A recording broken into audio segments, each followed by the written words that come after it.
Good morning, everyone, and welcome to the Mac and Jack Sports Show on live 8 to 10 a.m. Thursday through Sunday. And we're glad to be the start of your day on the Northeast Streaming Sports Network. I'm your host, Mac, with your co-host, legendary boxing writer, Hall of Famer, Jack Hirsch, on the Friday show, folks, where we kind of look at the weekend coming up with a lot of big guests we'll have on.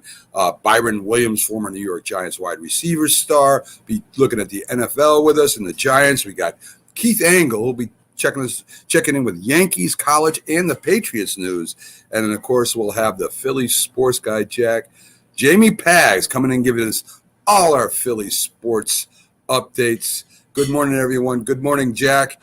And let's get this thing rocking. What do you say? Good morning, Mac. Okay, so let's go to the sporting news. I want to get to baseball first, then we'll get to last night's game. Right now, as you know, we got a great playoff race going over in the American League, especially in the National League. It looks like it's settled, but we'll get into that. The Rays, Chicago, and Houston, of course, are at the top. The wild cards, Boston, the Yankees, and the Blue Jays, with Seattle kind of sitting in the back. They're still having a chance. Boston has won 7 in a row. The Yankees have won 3 in a row. The Blue Jays have lost 2 in a row. And Seattle has won 5 in a row, Jack. So it's very, very tight, as you know. Boston has a 2-game lead on the Yanks. The Yanks a 1-game lead on the Blue Jays. And Seattle is sitting 2 back of the last spot. So what are your thoughts? I mean, does Boston have this wrapped up already? Boston has that 3-game series with the Yanks. Then they go play the Orioles. The Yanks got to play Baltimore and then go play the Blue Jays for a series. I like you. Boston doesn't have it wrapped up by any means. They have their work cut out for them.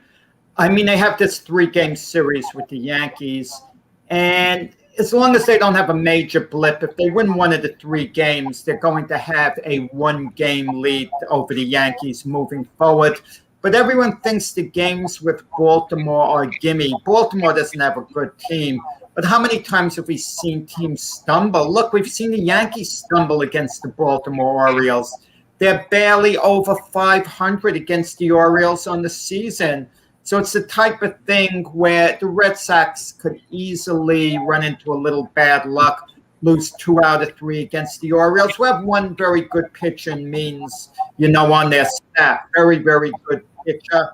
So, nothing is wrapped up at all. Right now, the Blue Jays have hit a bad patch. I look for them to rebound. Seattle's a bit of a long shot. They've gone on this winning streak just to stay within range. But I don't look for Seattle to be a factor. A week from now, I think Seattle would have fallen off the radar. So it's really going to come down to between the Red Sox, Yankees, and Blue Jays. I look for the Blue Jays to actually make a comeback. So going forward, my prediction is the Red Sox are going to slide back a little because the Yankees are at least going to win 2 out of 3 against them this weekend. And it's going to come down to the last day of the season. Well, Jack, being a Yankee fan, I hope the Toronto Blue Jays don't come back because they're playing the Yankees next series. So if they come back, the Yankees are in trouble. I mean, say what you want. Say what you want about Baltimore. The Red Sox have the advantage. The Red Sox have beat up Baltimore this year. They're not the Yankees. The Yankees have problems with Baltimore. I don't know why. But right now, even if the Yankees take 2 out of 3, Boston takes 2 out of 3 with Baltimore. And if you're saying Toronto's coming back, the Yankees may not make the playoffs. Don't assume Boston is going to own Baltimore. I'm going to take you back to the beginning of the season, Matt. The first 3 games of the season, the Orioles swept the Red Sox. They swept them. Now we might say, well, things have changed. The Red Sox aren't the same team. But the Red Sox started winning right after that, and the Orioles started losing right after that. So the Orioles were the same lousy team then than they are now, yet they swept the Red Sox. It becomes very, very unpredictable, these games. We see it a lot. Look, the Twins, at this point in the season, did you think they would be able to beat Toronto? You would think, okay, Toronto should be able to beat Minnesota. Minnesota's having a bad year, or even a good team like the Tampa Bay Rays, you think, well, the Rays have it locked up. So how good are they really going to play? Yet they play well. And you even look at some of the races in the NL West, with the Giants and the Dodgers. They occasionally lose to the very weak teams like Colorado and Arizona. It does happen. But with that said, look, the Red Sox can ask for a better type team to play than the Baltimore Orioles when their turn is up. But it doesn't mean that they're going to have success against them. Well, I like that odds a lot better than playing Toronto. That's all I'm saying, Jack, right? So that'll be, of course, huge. It's starting today, I think, at 7:10 on ESPN. Well, I will say this, Mac, tonight's game, the Yankees have their ace going, Garrett Cole. Lots on the line. A lot's on the line for Cole individually because he's running neck and neck with Robbie Ray to see who gets the Cy Young Award in the American League. So Cole needs a big game. If Cole comes up empty, that's going to hurt his Cy Young chances. And besides, this is what the Yankees got Cole for. He's the ace. Right. He's got to come through. Now, if Cole pitches 7-8 innings, gives up 2 runs, leaves with them down 2-1, okay, that's another matter. But if Cole gives up 5 runs, the Yankees lose 5-2, that's going to be pretty bad. They need him to pitch like the ace he is. This is crunch time. This is it. We're not playing in May or June now. Jack, what do you think? I mean, right now, this is a playoff game. I mean, every game right now, if anybody that's in this, especially the wild card teams we're not counting the ones that are still challenging for the lead yet, but just wild cards alone. Do you think that the Yankees should be going with their best lineup offensively and defensively? And what I mean by that, right? They got 3 decent pitchers right now. I mean, Cole, you got Cole, of course. Montgomery's good. Cortez has been a surprise, right? He's been pitching pretty well for them. But in the field, if you want to get Luke Voigt's bat in there, you've got to put Sanchez in the outfield. You have to do that, or Voigt's not going to get in. Wait. Sanchez, Stanton. I'm sorry. I'm saying, yeah. You're right. I mean, Stan. My bad. Yeah, Stan. yeah. So why aren't the Yankees moving Judge to center, putting Stanton right to get Voigt's bat in there?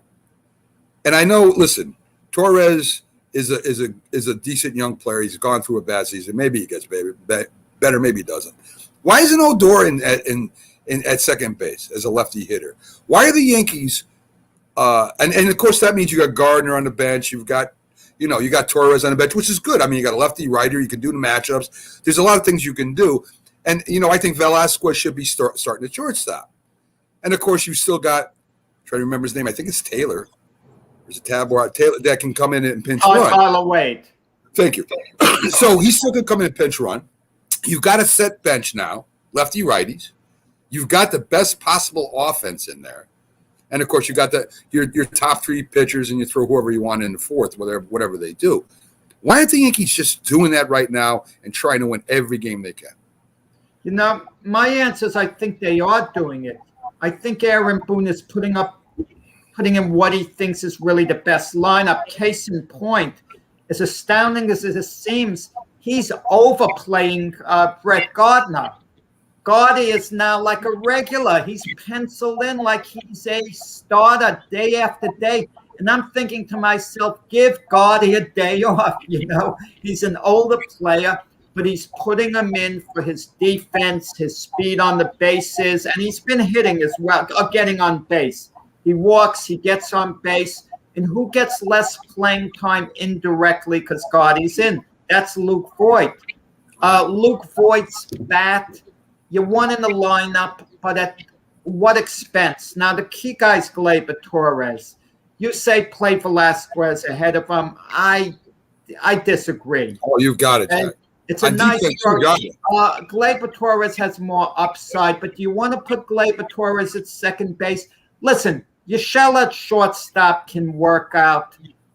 Who knows how good a shortstop Urshela really is, but he hasn't shown himself to be a liability when he's been there. DJ LeMayo he's been adequate at third base. He's been adequate. Good point. Right. He hasn't hurt it. Gleyber Torres Wednesday night was a major asset. He knocked in the go-ahead run, got a big hit at the end of the game to open things up for the Yankees. And then on the bases, he scored very aggressive base running. So that was a big moment for Gleyber Torres. It's easy to forget that. Gleyber Torres was a star player for the Yankees, in the past, not that long ago. What did he have? 38 homers one year? And he was outstanding. You wanted his bat in the lineup. Well, defensively, Jack, you can't afford to have somebody in there that can't make the plays. He's at second. He even at second, to be a liability. He has made errors at second too. He's made bad throws, bad plays, Jack. He has. He's thrown home terribly. He took one out instead of trying to go for the double play. He's made inconsistencies at second. Hey, you make a good point, Mac. You make a good point. It's something to consider as we move ahead. The biggest mistake Aaron Boone could make, and maybe he's making it to a degree with Gleyber Torres right now, is you can't think of the future. Right. You can't think of guys' feelings. Now, you care about their feelings all the time, don't get me wrong, but their feelings are secondary. You have to be cold-hearted at this time of the year. Put in the team that gives you a best chance to win. April, May, you could have more of a heart. June. But you're in September. You're battling for the playoff position. You have to be very cold in putting in the lineup. I agree. So let's go to National League while we got time. Of course, you got the Braves. You've got Milwaukee, San Francisco. All three still holding on. Milwaukee's got that. Braves and San Fran is still up in the air a little bit. The Dodgers are one game behind San Francisco, hold the top spot. Even if they don't, they take over Giants. They're in the playoffs, and the Cardinals is pretty much they sewed up the second spot. Jack, the Cardinals rushed out of nowhere. Matt, 13 in a row. We had a race going on for the second wild card spot with San Diego and Cincinnati, and not that long ago, the Cardinals were barely hanging in. And all of a sudden, the Cardinals went on a ridiculous spurt. What if they won like 10 in a row? 13. And 13. Yeah. Unbelievable. The Cardinals have that spot wrapped up. They're like 5 games ahead? They're not likely to collapse. And I say the chances of them getting caught is small. So now the Cardinals basically are waiting to see who doesn't win the division between the Giants and the Dodgers. Dodgers only 1 game out. I got to admit, normally I couldn't care less about the Giants and Dodgers. I'm rooting for the Giants because the way they've been in first place and been so phenomenal all year long, I really want to see them win the division. I wouldn't mind if the Dodgers beat the Cardinals in the wild card game, then beat the Giants in the playoffs. But I kind of want to see the Giants win the division because if the Giants don't win the division and they play the Cardinals in the wild card game and lose, I mean, that's sad. Yeah, I agree. Hey, the Giants lead the league in home runs, just to let you know. Now, the Phillies are still alive, Jack, and we'll talk a little bit with the Philly sports guy. Very much alive. They're only 2 games behind. Only 2 games out. And, they're hitting the heck out of the ball right now. So they're still alive. Maybe not as a wild card. They're going to have to win the division, but they're still ready to go. So let's take a look at last night's game. Your ex-quarterback is playing like a very, very good quarterback, Jack. And, just for argument's sake, I don't know. We're in the NFL now, right, Matt? Yes, let's take a look at last night's game. And I'm thinking, the Philly game. What went on in the Philly game? No, we're going to turn to the NFL right now. And your ex-quarterback is kind of doing a pretty good job with the Panthers, Jack. Ran for 2 touchdowns yesterday, threw for over 300 yards. If he was playing against the Patriots, this is a point. He might not have threw 4 interceptions, Jack. So, be careful what you wish for. And not that I think Zach Wilson's going to be great. I really do. And maybe Darnold wouldn't be able to fit in with a brand new thing. I don't know. But your 2 quarterbacks right now, Bridgewater and Darnold, look pretty darn good. And what at this point is to make, and I say it all the time, and people love to talk about quarterbacks, it all depends on the right situation. You come into a good situation with a solid team, you can prosper, you can flourish. But when you're on a bad team, I don't care what kind of quarterback you are, you're going to have problems. Tom Brady, if he came up with the Jets, wouldn't be the Tom Brady we know today. I know that for a fact. And this is another example of quarterbacks that are in dire straits with a bad team compared to young quarterbacks that are with a good team. And that's the point of the whole thing, Jack. I agree with you. Listen, Peyton Manning struggled as a Colt coming up in the beginning. It happens. Aaron Rodgers sat behind Brett Favre 3 years. Then when he started playing, he struggled. Don't get me wrong. Listen, Sam Darnold had one spurt with the Jets in his 3 seasons, a half a season where they went 6-2, where he looked good. He showed you, put him in the right situation, he could produce.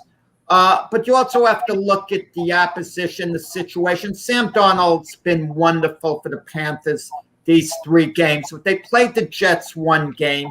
He didn't exactly light it up. He did well, in that game. And now he played a Houston team last night. And he played well against New Orleans in between. That was a big win. Panthers have an excellent defense. Sam Darnold's showing he can really manage a game. That's a key thing. This is his 4th year in the league, and I'm sure some of his experience with the Jets he's called upon. Now, Christian McCaffrey's now out. We don't know how long. Imagine this is a season-ending injury. That's been his main weapon so far. Take McCaffrey away. I mean, there could be some problems for Sam Darnold to pass a lot more. And we'll see. But Sam Darnold, I give him an A, basically, the way he's done. I mean, I give him excellent grades. He's showing he can be to me, a competent NFL quarterback. I'm not going to get carried away. Oh, Sam's shown he could be an outstanding NFL quarterback. No, he hasn't shown that in the 3 games. He's shown he could be a competent, good NFL quarterback. And you can win a Super Bowl with a guy like that. Yeah. If your defense is good, your running game is good, you surround them with the blocking. And that was the goal, of the Panthers, who also, by the way, may have lost J.C. Horn for the season, their first-round draft pick at cornerback, who broke his foot in yesterday's game. So those were 2 devastating losses for the Carolina Panthers. But kudos to Sam Darnold. He's been excellent in the 3 games. Zach Wilson, rookie pains. I mean, the 4 interceptions, trying to make things happen. And they basically told him to chill out. You can be a boring type player. In other words, they're telling him you don't have to try to make the big play. It's all the situation. A case in point is going to be, and you make a great point, Mac, what you just said. It's going to be now Justin Fields. He's going to be starting for the Bears. I don't think he's completely ready. I'm predicting he's going to be struggling. But the Bear fans are demanding he gets in. Andy Dalton's now hurt. And they have Nick Foles. They could have eased Nick Foles in and kind of used this as a developmental year for Justin Fields. But maybe they do feel he's ready. And, we'll see. Well, Chicago is a solid team no matter what. They've been a playoff team, Jack. So they got a decent defense. Their offensive line's okay. They got a good running game if they use it. So I don't think it's a bad position for him. If he went in and say they played for Houston right now, or he was playing for the Jags like Lawrence right now, it would be a bad position because they're just terrible teams. But right now with Chicago, I think it's not a bad spot for him to be, playing for the Chicago Bears, because Chicago Bears are a solid team. They're not a Super Bowl team. They're not even a championship team. But they are somebody that gets close to the playoffs, I think, the last couple of years, if I'm not mistaken. Well, they were 8-8 last year and then got eliminated the first game of the playoffs. They have a really good defense, the Bears, ironically. If their defense really comes alive and peaks this season, they can actually be a factor if the offense picks it up. Listen, I think Justin Fields is going to be a good NFL quarterback. I don't feel he's going to be a bust by any means, but I'm just saying the situation right now where you have a whole city demanding to see a guy the way the Bear fans were kept demanding to see Justin Fields because they're excited for the future. But sometimes you got to wait a little on the future. Chill out. And Andy Dalton getting hurt, I guess, changed the equation. What is Nick Foles still doing on that team? Don't you think someone would want him? If he can't be the second string, the backup, why is he even there? Contract. I don't get it. I guess the contract, like you said, but why not then just have started the year with Nick Foles as the starter? Why did they even get Andy Dalton? and then draft Justin Fields and play it that way. But I guess they didn't know they'd be able to get Justin Fields because they did work out that deal with the Giants to move up, and there was no guarantee they would have that in the draft. So they got Andy Dalton fairly early and promised him he would be the starter. They kept their word. Now Andy Dalton's hurt. If Justin Fields is playing well, Andy Dalton's not going to find his way back in the lineup. But let me throw this at you, Matt. What happens if Justin Fields is playing poorly? Right. You know, Andy Dalton's ready to come back, and they put Andy Dalton in as the starter because it's a win-now mentality. What does that do for Justin Fields' confidence? Listen, that's a big mistake. If they put Justin Fields in, that should be it. I mean, you saw what happened with Eli and Warner. There's a lot of cases. Brady and But this was done because of injury. That doesn't matter. It doesn't put Eli matter. Manning in because of injury. So with the Brady scene, with I'm trying to remember the guy's last name right now. I know him very well. He got hurt in the Jet game. Brady went in. They started winning. They didn't go back to him. So Drew Bledsoe. Yes. So I mean, listen. To me, if you're going to make that move, I think Andy Dalton. Honestly, Jack, I think Andy Dalton could start. He's got a minor injury. He didn't break his knee. He doesn't have. They can come out. I think he has a minor injury, and this is the excuse to put Fields in. And there's always been a problem with the head coach GM there. They always are at odds. I think Foles was a huge mistake to bring Foles aboard, and now nobody else will take that contract, so they're stuck with Foles. Well, that's a story, Mac. If the GM and coach are at odds, they're arguing a lot. Why would the GM keep the coach unless it's the owner's decision? Okay, because certain teams. I mean, usually the GM has the say over the coach, but they do have to check with ownership. Well, listen, even with the Giants, Dave Gettleman has a ton of responsibility. But if he ever wanted to move on from Joe Judge, he'd have to go to ownership and kind of convince them of the move he's going to make. So certain franchises, the GM has the whole say, and in others, it's the owner. You know, the owners get involved two ways, more so than any other. They get involved in the coach situation and the quarterback situation. If they want a quarterback to play finally, there's a demand. They're going to pass the word down to the head coach. And unless the head coach is in a powerful position like a Bill Belichick or like Bill Parcells was, you know, then the coach is just going to play his own guy. I remember Jerry Jones was a little upset when Drew Henson was a Cowboy, a quarterback. He started a game. Parcells took him out. And Jones felt it was fairly early, and Parcells said, well, I wanted to win the game. He wasn't thinking of the future to see how Drew Henson could look going forward. Yeah. I mean, listen, Jack, there's always that odds. And, you know, there are some owners that are more involved than others. The only time you see an owner get really involved, besides Jerry Jones and Robert Kraft and some of the big owners, is when the team starts failing. All of a sudden, the owners come out of the woodwork, and we're going to do this and we're going to do that. Normally, the owners hire. You have, the president of operations, you have the GM, you have the director of this and the director of that. And they hire these guys to do a job, or they don't need them, right? Where Jerry Jones and Robert Kraft and maybe the Rooney family to a point might get involved more in the daily operations of the team. And that's just the different personalities of the owners. I mean, I don't know who gets involved in Green Bay because, the fans basically own the team. They have a GM there that does the all the responsibilities that a GM would do, but they own the team. So it's interesting. There's a lot of different interesting contrasts there. Well, sometimes you have a situation where you have a player that's so powerful, the owner can't overrule things too much in a sense. Like take the Kansas City Chiefs.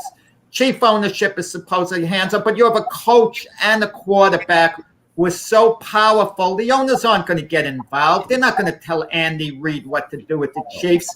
And certainly with Patrick Mahomes there, they're not going to mess around with him. Same thing you mentioned, Green Bay. You had dominant quarterbacks there. Brett Favre and Aaron Rodgers, they've been spoiled, with dominant quarterbacks. And I don't have to tell you, a lot of times a star player is going to have a big say in a decision. If he's very unhappy with a coach, that could put the wheels in motion for coaching change down the line. Like with the Packers, maybe they moved on from Mike McCarthy in part because of Aaron Rodgers, or maybe, let me put it another way. I'm not saying Aaron Rodgers Maybe Mike McCarthy it. moved on because of Aaron Rodgers. Well, maybe had Aaron Rodgers wanted Mike McCarthy to stay, went to ownership, made a big fuss about it, that would have carried a lot of weight. Well, let me give you an example from old school, Jeff, because this is not just started happening. When Phil Simms first got with the Giants, he started his rookie year, had an incredible rookie year as far as stats went. Then he got hurt. Then when he got healthy, Parcells was playing a variety of quarterbacks. And Simms went to George Young and said, listen, I want to be traded. Guess what? Simms was starting. So there is, if the ownership or the GM drafts you, if you go out and the GM drafted Simms, the GM drafted, Rodgers, drafted Fields, and not that the coaches don't get involved in that, because they do. I mean, all the coaches, believe it or not, get involved in it. But if that GM wants you, he will go at odds against, even if you're a great coach, and Parcells wasn't a great coach at the time, but even if they think you're going to be a great coach, if that's your guy, example, Brady and Kraft, right? I mean, Brady was drafted, in part by Robert Kraft. And Brady was Kraft's guy. And there was a problem between Brady and Belichick, and Kraft took Brady's side. And I don't know what the relationship is there now with why I think the relationship between Kraft and Belichick, of course, is still great because he's a great coach. But there are instances where a GM will step in because that's their guy. That's who they want. That's why we see these number one draft choices. They could have a terrible rookie year. They could come to training camp. They could be out of shape. They could have a terrible year, but they can have a roster spot, okay? Because the GMs have to validate their selection. Good normally a high drafted player is given a couple of years, as opposed to if you're number 5 and number 6 draft pick, you're going to get cut a lot sooner. So you never see a number 1 and number 2, even a number 3 draft choice cut, in the first year. I mean, they're basically given a free ride for a while. And speaking of Bill Parcells and the New York Giants, backstage right now, former Giants star wide receiver. He's been on a lot of football teams, a lot of football leagues, Canadian and the World Football League. Our NFL analyst and the co-host of J&B Talking Shop, Byron Williams. How you doing today, Byron? Hey, good morning. How you guys doing? Jack brought up something about, said, GM struggle with the head coaches, and it happens, I think, more than we know. And Jack made a great point. If you're a first round, maybe a second round, you're going to get some extra slack. And Adams talked about on your show a very interesting thing. He had a name in his pocket, a name of guys in his back pocket, that if you weren't going to play and you were like a below third round draft choice, he had a name of guys that wanted to play. And he wasn't going to put up with anything. So if you're not going to do what he says and you're not going to he just pulled out that little list out of his back pocket. And those were the players that he could call up and try to get on the team, or that he would replace these other guys with, Byron. And that's what Adams was talking about during your show, which was very interesting to me.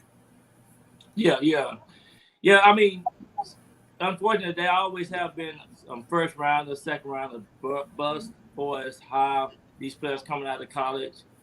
Some of them just don't make the grades. Some of them play better football in college. And when you make that transition from college to the pros, it's just a different level. Some guys can really easily make that. Some guys can't. Sometimes it might take 2 or 3 years for guys to adopt to the speed of the game and learn the big playbook that they have in the NFL. So it's a lot of intangible things that goes into you making the game, making the teams. But the one thing I know, if you're a first or second round draft choice in the NFL, you're gonna have plenty of opportunity to make the team. They're gonna make sure that you got every chance of learning to play. They gonna if you make mistakes, they're gonna put up with that for a while, because it won't make their draft system look bad. Right. So that's one of the They've made the team. Any first round draft choice is automatically on the roster. I mean, he's not going to get cut. They're not going to get moved to the practice squad.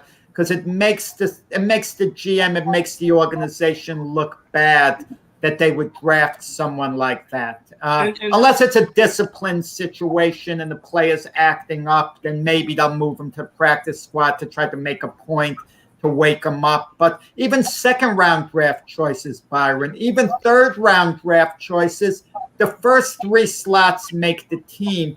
And even the fourth-round draft choice, he's given a better, a little more slack also. It's just the way it goes. And maybe that attitude should change rather than the GMs and the coaches worrying about validating their position. Maybe they have a real jewel, a guy who's a free agent that got drafted in the 7th round, who's better, who maybe they should just move in immediately. But it's the fear of looking bad. That's what I think it is, why they keep these guys on the roster.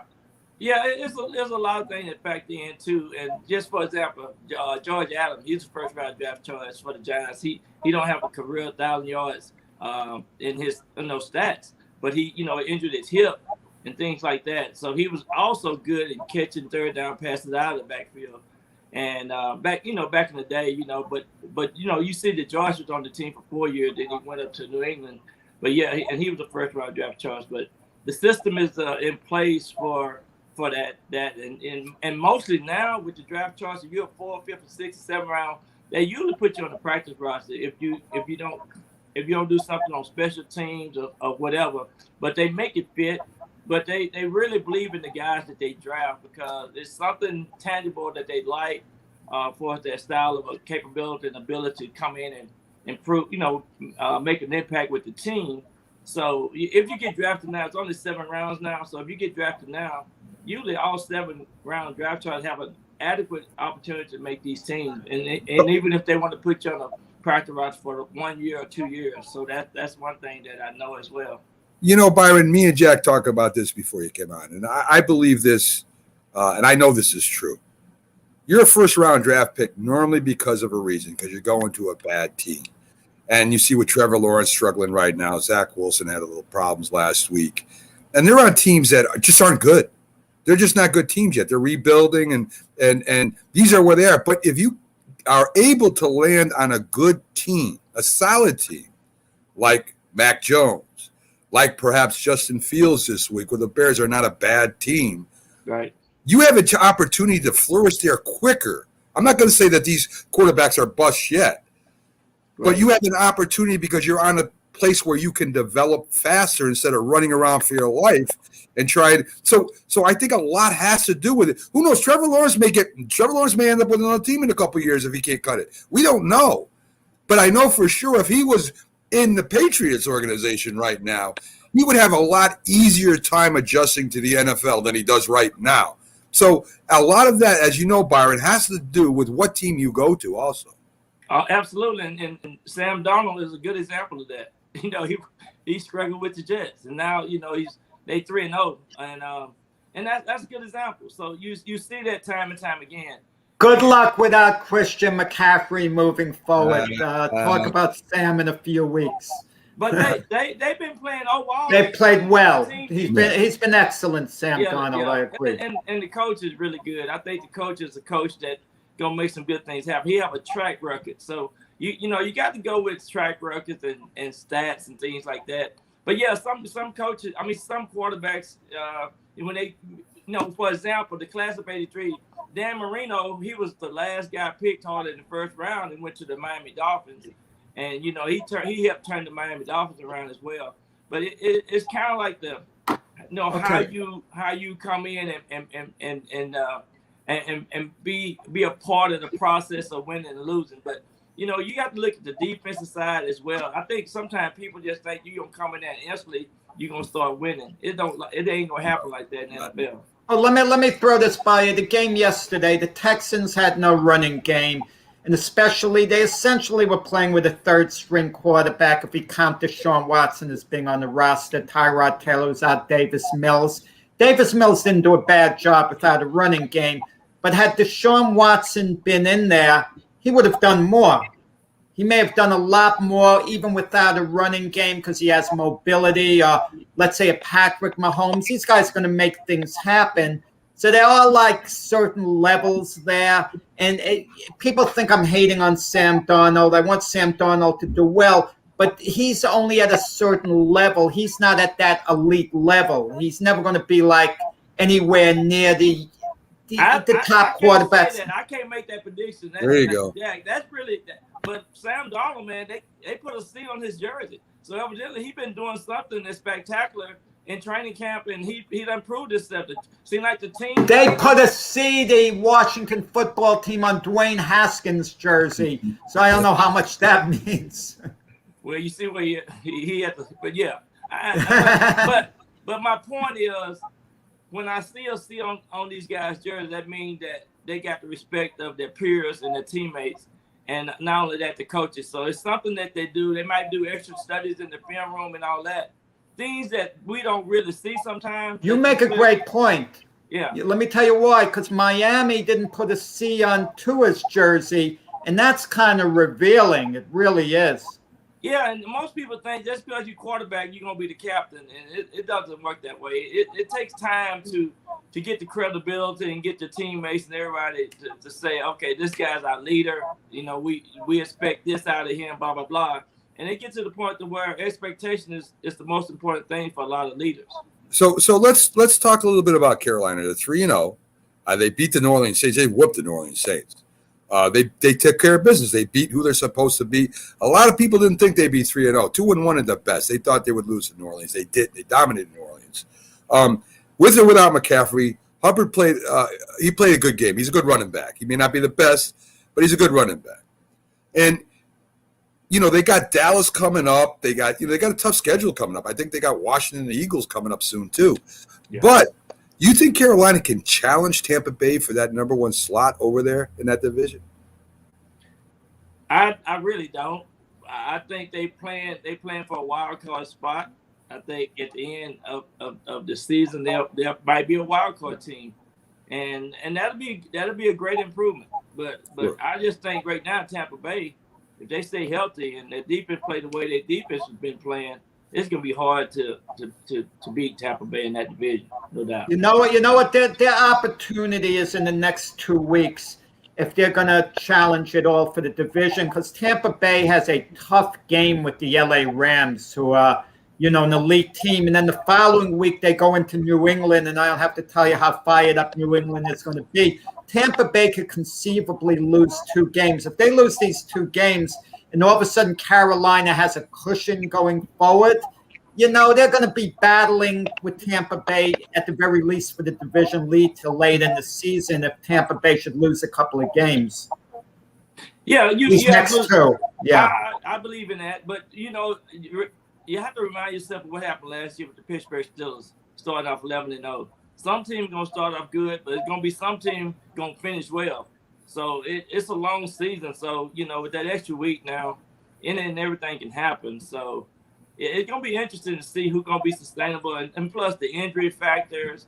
And they're going to have a trade deadline to move a couple of players around. So some of these teams are going to be able to be, affected by that as well. And, Deshaun Watson, he's out there just lingering in the la-la land. So it's a lot of things going to happen in probably the next 6 weeks. But one of the things that you have to consider is you always want to have momentum, and you have to start off good. You can't start the season 0-3, 0-4. If you do, you're automatically out of the race. So it's very important that these teams win some of these games just to get started and get in those positions. And I think it's 4 more teams going to be making the playoff this year with the new system that they have in place. Well, I'm not sure, but let's take a look at some of these big games. I think there's 3 big games this week, right. That are going to be.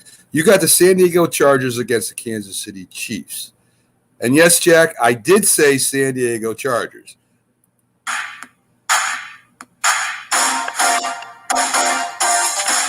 You know what that is, Jack? I'm going to say Oakland Raiders. Byron knows what this is.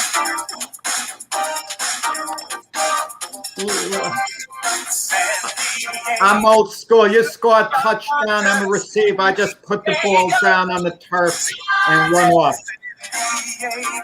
You remember that?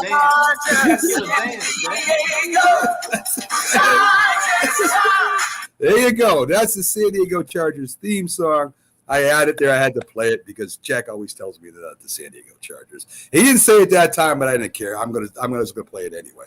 So we got the Chargers playing against the Chiefs. Now the Chiefs have a hard time with the Chargers. They had a hard time with them last year. They just got beat by the Ravens by 1 point. Right. I don't know, Byron. I don't know if Kansas City is going to be as good as they were the last 2 years. I mean, I don't think they're falling. I still think they're the favorites. But this is a big, big division game. And I wouldn't be surprised if the Chargers do beat Kansas City. What do you think? Well, I just think Andy Reid going to come out with a nice game plan. And I just think they made a couple mistakes at the end of the game. And, sometimes when your confidence is way up here, somebody got to knock you off that level. But, they got to play a good football game, a good, secure football game, and no mistakes. But, fumbling the ball at the very end of the game, was a huge mistake. And they just thought they had the game locked. Hey, San Diego had 2 touchdowns called back, Byron. They beat the Cowboys. They gave that game to the Cowboys. So, that goes both ways. They lost. Go ahead. This is the problem with the LA Chargers. They got a new coach. I think that coaching factor gonna win over by Kansas City. That's my opinion. Okay. What I don't get, Anthony Lynn wasn't exactly a great coach with him. I know he coached a few years and he had one big season where they went 12-4. But that last season, he was making mistake after mistake. Had Tyrod Taylor not been given that faulty shot by the doctor, I mean, Justin Herbert maybe wouldn't have even seen the field. I don't think the coaching change hurts San Diego. Listen, good luck to Anthony Lynn. I believe he's the offensive coordinator for the Detroit Lions, so they could work on, this breaking kneecaps or whatever Dan Campbell wants. I want you to think about this. There's always practice. I'm guarantee you Justin Herbert was tearing it up in practice. You can't keep that type of guy on the sideline. He was going to eventually start. I mean, Tyrod Taylor's okay, but Justin Herbert, it was his team. Well, not that first year. He was the number 6 pick overall, so he has to start eventually, just the same way with Trey Lance with the 49ers. They have a good quarterback in Jimmy Garoppolo. They're not going to put Trey Lance in to start as long as the Niners are winning. But as soon as Garoppolo stumbles, let him have a 3-interception game where he's awful one game. They'll slip Trey Lance in as quick as they can, as long as they feel he's ready. There's one question I want to ask you as an incentive with NFL players, the bye week. I know every player immediately checks when they have a bye because they want to get home, visit family. They just want to unwind a few days. And do the coaches hold it over your head? If you don't win, you're only getting 1 or 2 days off as opposed to 4 or 5 days off. How does that exactly work in the locker rooms? And the players are probably mumbling to themselves if they lose a couple of bye games. Is that an incentive to win so you could get like 2-3 extra days off? Well, for Coach Bill Parcells, he did that with us. It was an incentive.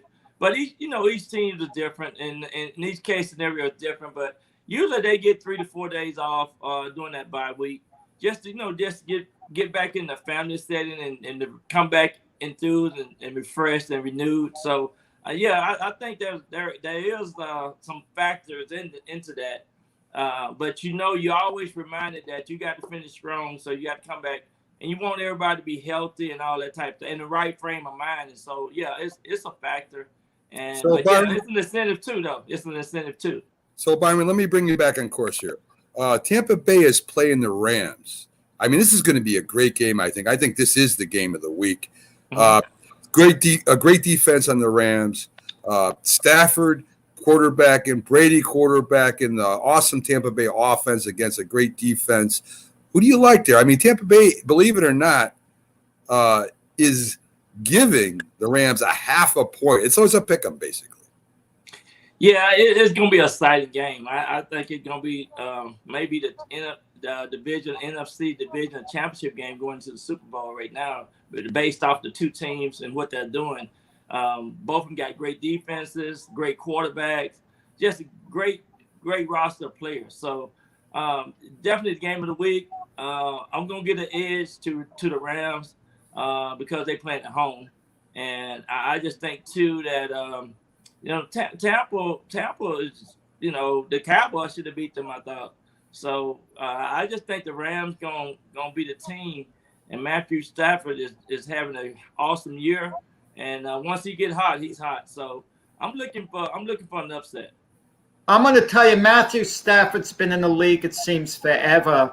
But this, in a way, could be his coming out party after all this time. He beats the Patriots the Buccaneers. I'm thinking Brady, Patriots, in a great, great game. Mm-hmm. He's the talk of the league. Now, when you talk of the elite quarterbacks, maybe it elevates Matthew Stafford in people's minds. I agree with Byron. At least that's my feeling. You're looking at a preview of the NFC Championship game, I think, with the Rams and the Buccaneers. That's at least, how I see it. Well, my pick for the Super Bowl for the NFC is the next game we're talking about. The San Francisco 49ers. I think they're going to get there this year. And they're playing the Green Bay Packers. It looks like I'm ready to say far. It looks like Rodgers has got himself back in check again. He looked good against Detroit in the second half. First half, not too good. Second half, good. But the running game was a key to that. I should say Aaron Jones was a big key to that. He had an unbelievable game. San Francisco's got a great defense too. I mean, they're up there near the top with that front four and that back seven, and they got a good running game. We got Garoppolo. Plus, Aaron Rodgers hadn't had two great of games against the 49ers. Yes, in the championship he got killed, and last time he lost too. So, I mean, we'll see what happens. But who do you like in that one? Does Rodgers come out and play really good and the Packers win, or does San Francisco kind of control the game and win that?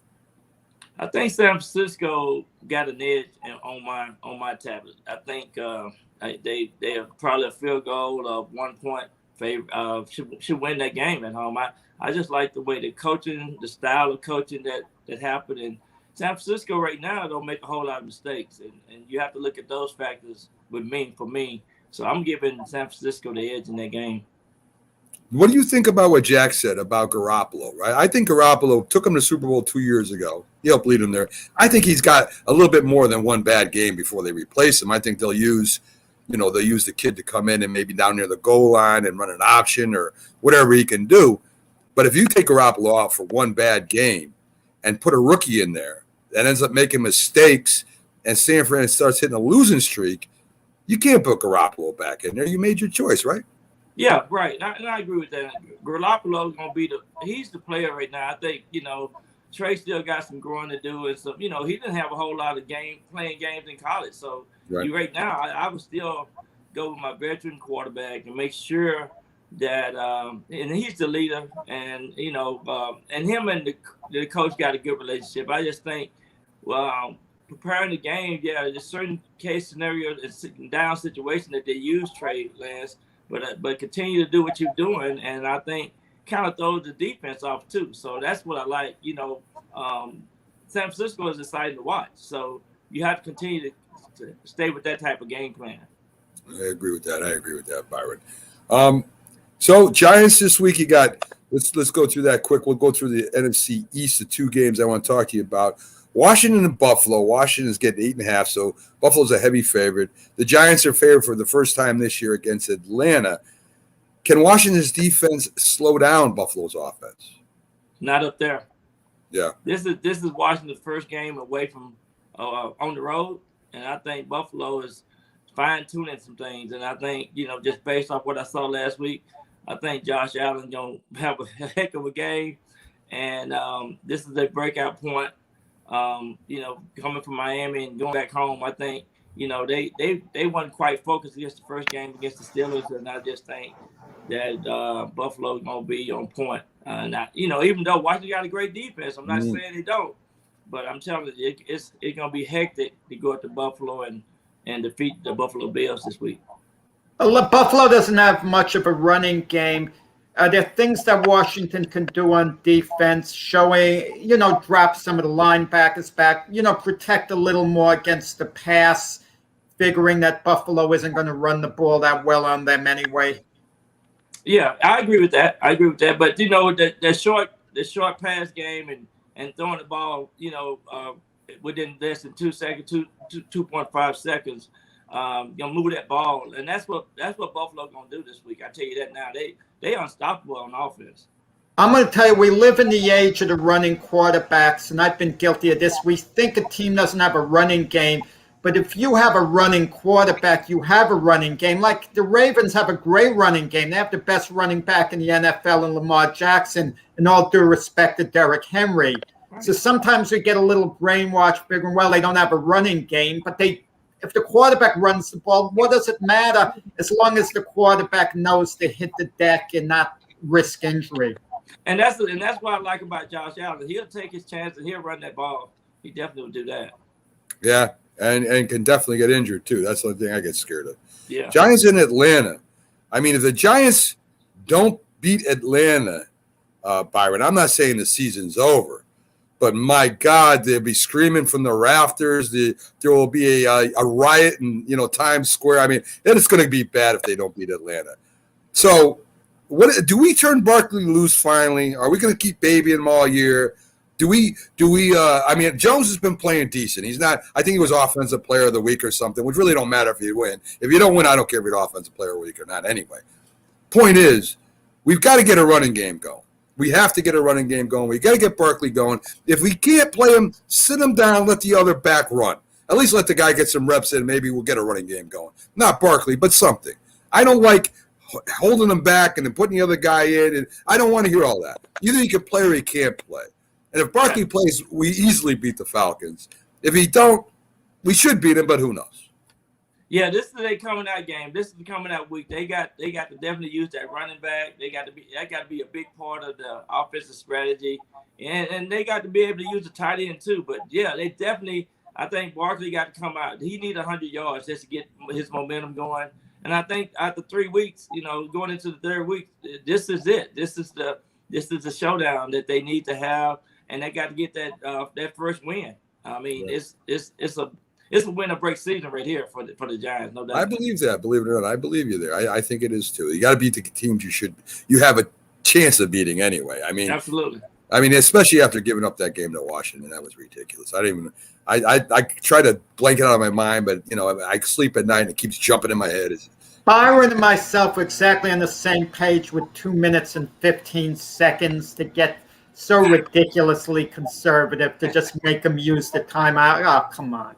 I mean, especially Jack with Jones playing that well. He was playing great, and you're not going to let him do his thing. Believe me, it burned me. I wonder did that come from Joe Judge, that he told Jason Garrett that where the play calling, because I got the impression all game long, Byron would know better than me, that Jason Garrett was basically calling the game, and he was calling a gutsy game. He was mixing things up. He was calling a brilliant game, but I wonder that Joe Judge tell him to do that, because Joe Judge kind of defended the move, saying we wanted to make them use their timeouts.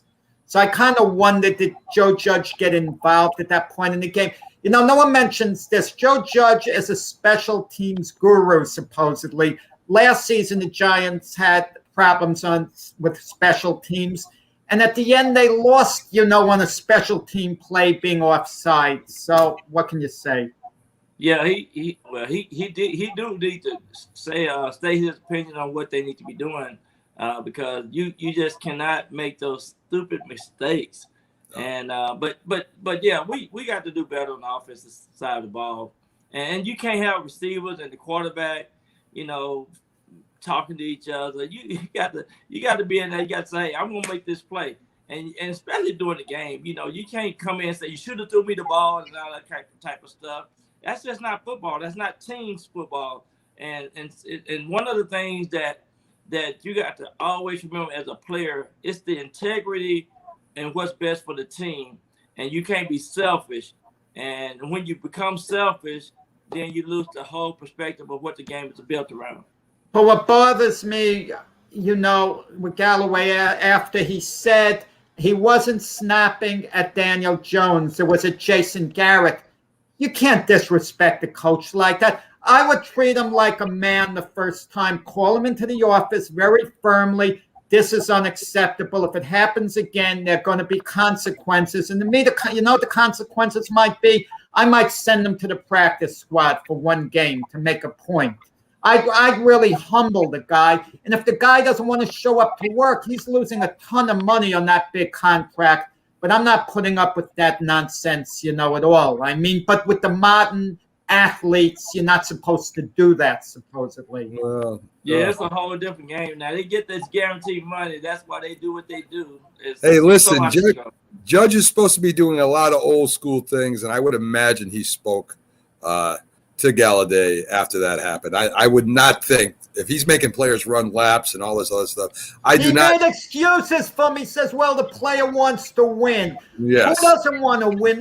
He's about his own individual. He's going to defend. He's not going to put down Galladay in the press conference, Jack. It's not going to happen. Yeah. That's the good coaches don't do that. Well, one of the things that old saying, you say, just shut up and play. And that's what they need to do. Shut up and win a game, and then let's play. Let's play good physical football, error-free football, and don't make these stupid mistakes, drop a touchdown or whatever. You just got to go out there and play the game. At the end of the day, it's all about going out and winning this game. You play to win, and sometimes they've been playing to lose, and that's the difference. Byron, before I let you go, I just saw a Parcells quote. Losers stick together in small groups and complain about the winners. Winners are a team. And that was a quote from Bill Parcells I just read today. Great quote, as he always has. Byron, again, thank you for coming in. Folks, tune on into the Northeast Streaming Sports YouTube channel exclusively. Jim Jeffcoat and Byron have J&B Talking Shop, a great show with the perspective of two former great players. So, Byron, you have a great day and watch the games. You really go play golf. I have a homework assignment for Byron for the next show to come back with. Check to see, has there ever been in the history of the NFL a long snapper with a C on his jersey? Yeah, I think so. I have that answer next week for you. And I know, who it is too, because I remember. Byron, thanks for coming. Yes, he did. Byron, thanks for coming on. Enjoy your golf, and we'll see you Wednesday, Byron. Take care. All right, you guys have a great week. So there you go. The great Byron Williams comes on. A lot of NFL talk. Folks, we're going to take our first break today. On the other side, we'll be having Keith Angle from TGI Sports Talk, the host over there, talking Yankees, talking college, and Patriots. They're coming up too, Jack. Have a big game this weekend. We'll be right back after this, folks.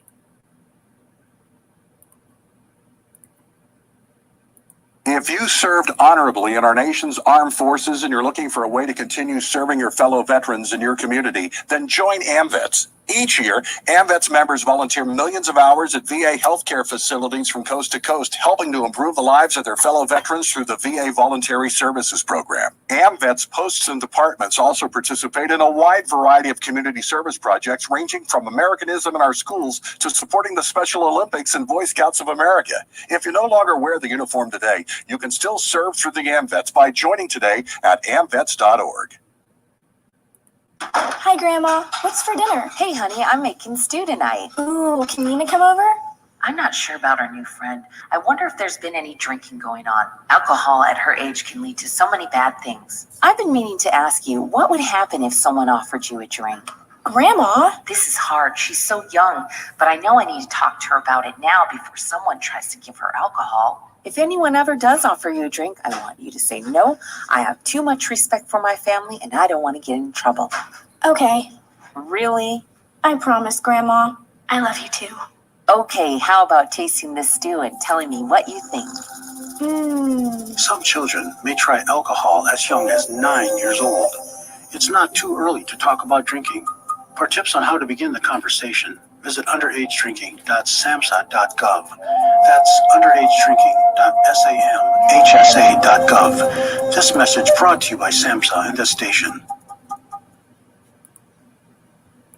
When you hear the word asthma, you probably think of shortness of breath, coughing, or inhalers. Lots of things can trigger asthma, but the fact is that asthma doesn't just attack, it can kill. But with proper medical management, asthma is controllable. If you experience shortness of breath, wheezing, tightness in your chest, or persistent nighttime coughing, you may have asthma. See your doctor and get the facts. You'll breathe easier. For more information, call 211 Info Line. A message from the Connecticut Department of Public Health, keeping Connecticut healthy.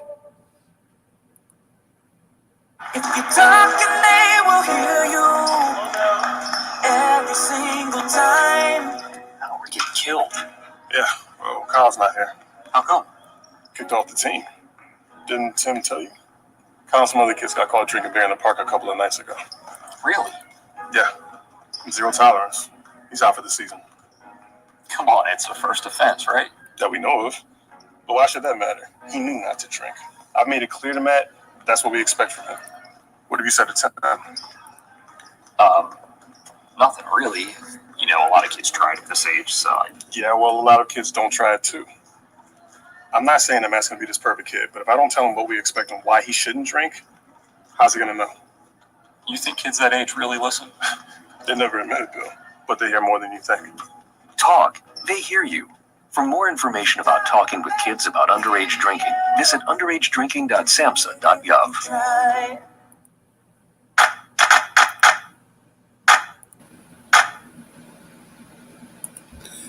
This is a presentation of Northeast Streaming Sports. Good morning. You're listening to the Mac and Jack Sports Show on Northeast Streaming Sports.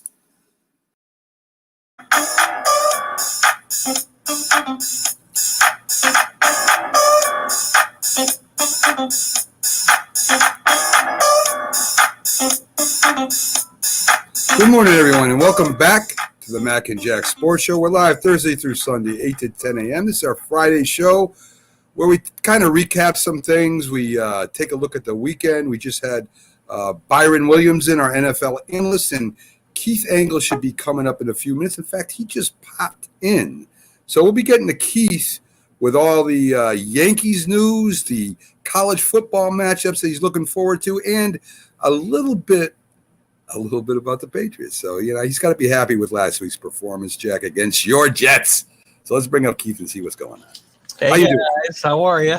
We're doing all right, Keith. How you doing today? I am fabulous, thank you. It's been pouring down rain here for about 12 hours, and it finally stopped, and it looks like it's going to be a beautiful fall day. Well, I hope you're right, because we're getting that rain right now up here in Connecticut. So it's just moving up north. Right? Yeah, definitely. So let's take a look first, and let's talk Yankees, because that's very important with the playoff race we got going on here. Yep. They've won 3 in a row. They're going in. They're playing Boston in Fenway Park for a 3-game series. Following that, they got the Toronto Blue Jays, a very tough end to the wild card race here. Boston right now is up by, I think it's 2 games, and even if the Yankees take 2 out of 3, they only gain 1 game on them. And Boston has the Orioles for the last, I think it's for 4 games, as a matter of fact. So right now, Boston has probably the edge, Keith, in their schedule. The Yankees going to just have to take care of business. They're going to have to take down Boston. They're going to have to take down Toronto, too. And Tampa Bay at the end of the year, I guess they can hope that Tampa's maybe resting some guys for the playoffs and maybe take advantage of that. But, you know, the Yankees control their own destiny. I don't by any means think they're going to win 9 in a row here to wrap it up. But, you know, these next 6 games, and they're going with 4-man rotation, so you're going to get Cole against both Boston and Toronto. And then I think it's going to be up in the air what happens after that. But the problem is, I mean, you know, that rotation is they're not scaring anybody with that rotation after Cole right now. You know, Montgomery's decent, but not going to give you a lot of innings. Kluber, you know, they're trying to get him ready for a potential playoff run, but I don't think he's going to scare anybody. He hasn't been terribly impressive in his 2 outings so far. They did get a nice boost, I think, emotionally, though, from Severino returning the other night. I think that's going to help them, even though it's out of the bullpen. I think it's another arm, especially with Loaiza get down, and who knows what his status is. I thought he was going to get back this week, but you know, you start talking about, you know, rotator cuff strains. It gets a little scary. So I think Severino could really contribute down the stretch here. And even just that emotional boost I think he gave the team the other night was important. So Keith, do you think now Cortez has been a pleasant surprise too? He's done all right. Yeah. Do you think I talked to Jack about this? Do you think that the Yankees should go with their number one offense, get Voit involved into the game, go more lefty righty off the bench, maybe move Judge in the center, even though Guardy's been playing well, really well, and move Stanton into right field, and then maybe at the end of the year we give a little time out of the bullpen. Maybe we could put Servino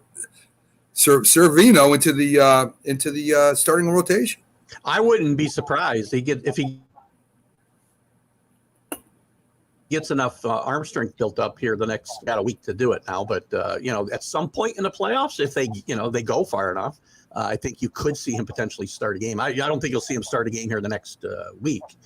It's possible. I know when I looked at the potential starters, I think that the second to last game of the season, they don't have a starter slotted that day. I'm sure that's because it's going to depend on, where they stand that Saturday and Sunday. They've got Kluber slated to pitch on Sunday, the last game. That could change, obviously, depending on where they sit. Well, Keith, the thing is that Mac and myself came to the conclusion of, and we're not sure, Gleyber Torres is having him in the starting lineup change the whole chemistry of the team negatively. They're playing him at second base now. Yeah. And they want him in the lineup. And look, he did something really well Wednesday offensively, got the big hit. He was very aggressive and effective on the, base paths, scoring as well. So he did give him a boost. And we know what he could potentially do. But they're different. There are those little options there, like Tyler Wade, what he did Wednesday, on the bases as well. He gives them another element. And then you have Joey Gallo, who strikes out a lot, who's very streaky, but he walks a lot, and he's excellent defensively. Do you try to build your team on, defense basically behind your pitching? And then there's the Luke Voit factor, how bad you want his bat in the lineup, because he could be a little bit of a liability defensively. So which way to go? I'm not sure. I'll be honest with you. I think you've got to play your maximum defensive team in these last 9 games. You cannot give away outs, right? And that's been a big problem I've had with Torres all year long. I mean, 27 outs are very valuable. You can't give teams 31 outs, right, by making errors on simple plays or mental mistakes.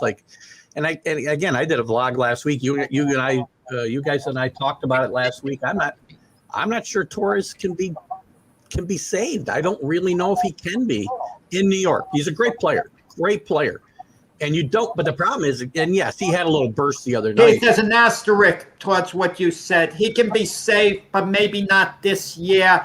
And all we can think about is this year at this time. No, I get that. And you know what? That's what I was just going to get to, too, is that they don't lose a lot playing Wade because, Wade's not going to hit a ton, but Gleyber's not hitting a ton. So I might want to have the defense in that added little intangible that Wade brings to that offense.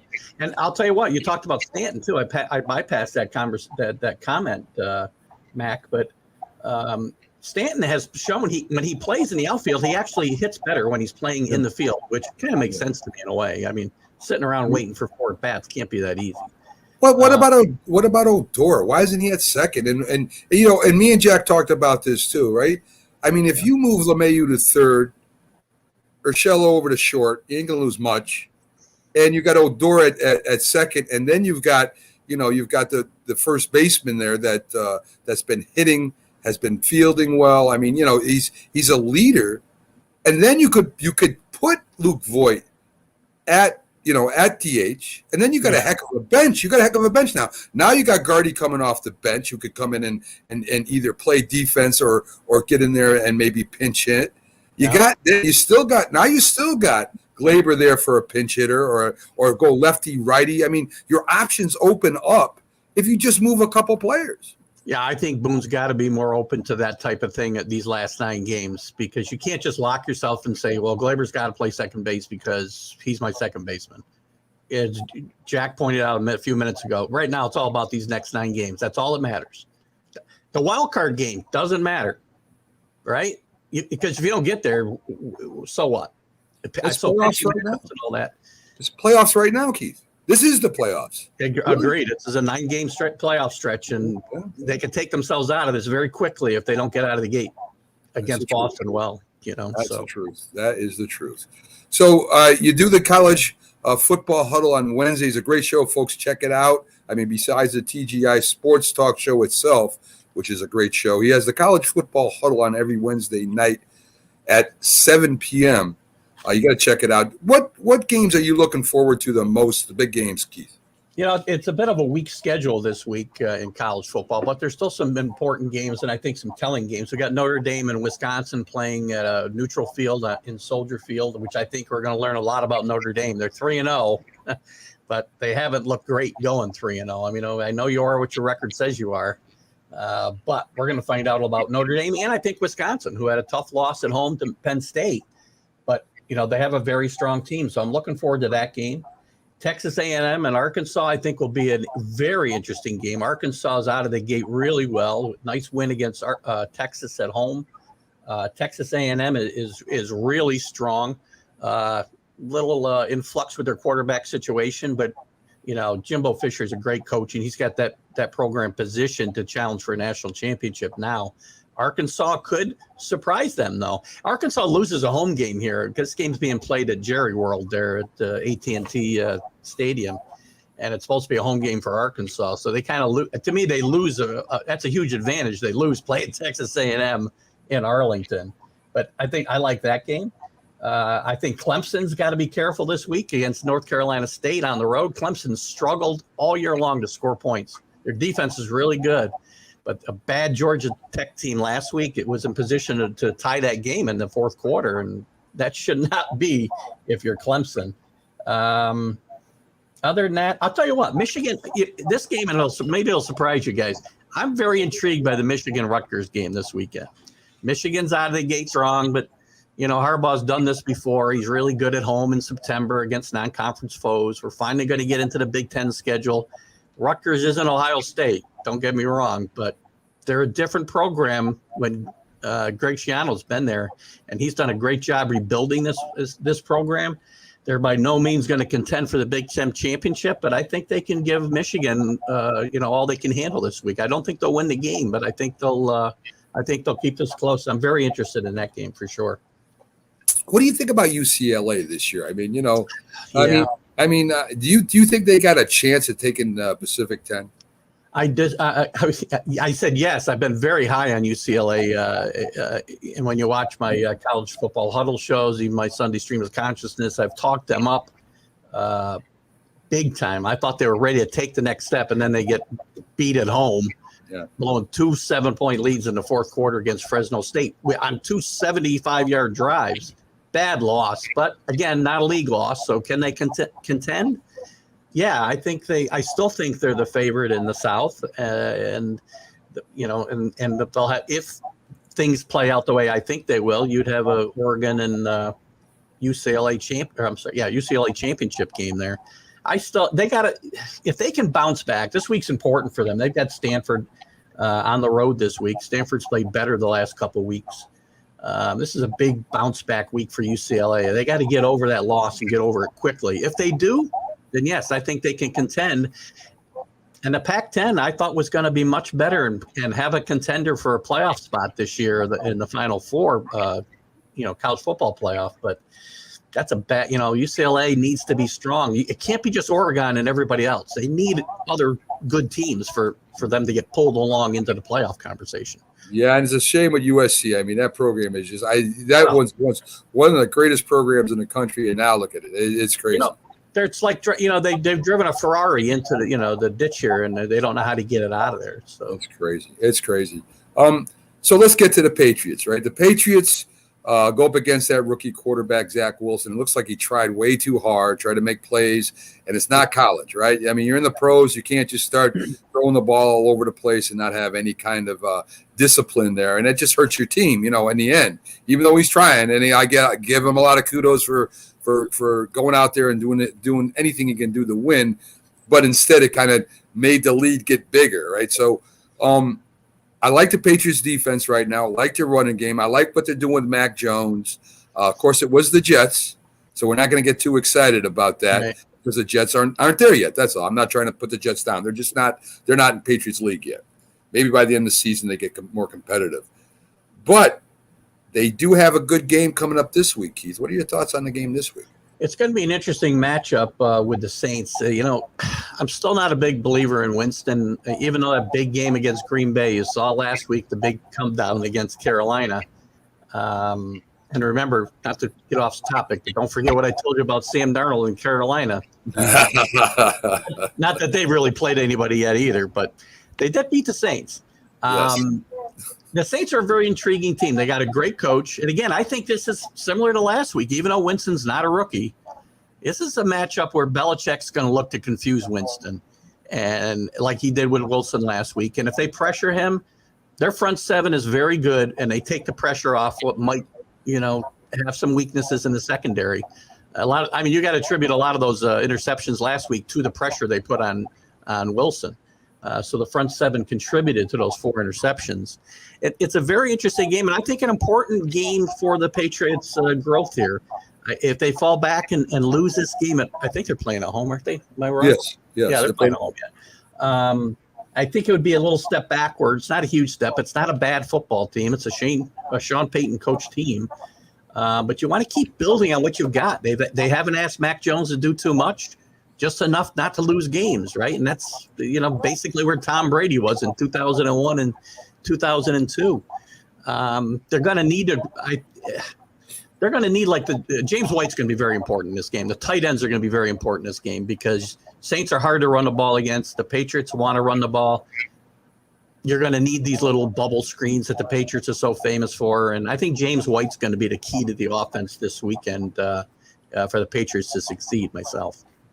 Well, the Patriots are favored by 3.5. Yeah. I think the Patriots cover. I don't believe in Winston yet either. I think, hey, they may go to the other quarterback. I don't know. If he has another bad week, that might happen. So, depending on how Winston does. Winston's got all the talent in the world, but there's some quarterbacks that can throw the ball deep and can throw touchdowns. And, Jeff George is one of those that was a great cannon for an arm, and he could throw the ball, but he threw as many interceptions. That's probably a great It's a type of game where Winston is going to have to open things up for New Orleans. And just the opposite, I think Sean Payton's going to want Mac Jones to open things up a bit. Get him out of the conservative game plan, running short passes. Yeah. So I think, he's going to stack up the line against Mac Jones and maybe challenge him to beat, their corners. We'll see. It's interesting when you have Sean Payton and Bill Belichick matching wits. I mean, that's more interesting to me than the quarterback battle. For sure. And you're right. Eventually, the Patriots are going to have to stretch the field a little bit to be successful on offense. They've gotten away with it. I'll be honest with you. Last week, the Jets defense did not play that bad. Well, they played hard. They were in their backs against the wall all day long because of the turnovers. But I think they didn't give up, but I don't know, 280 yards offense or something. It wasn't terrible. No, I listen. I think with that new head coach over there is going to be outstanding for the Jets. I really do. I think they're going to be a very tough team. Especially near the end of the year. I think they're gonna surprise a lot of people. And they battled. That game was 25-6, but they didn't let it get away from them. In the past, I think that game would have been 40-6 or something. A lot of field goals. Well, you notice attitudes on teams, even like the Houston Texans, who've actually won a game this year. They're 1-2. I mean, you like the attitude the Texans have. They're battling and they're going to try to be competitive each game. I think people appreciate that. Yeah, good coach there. Good coach there too.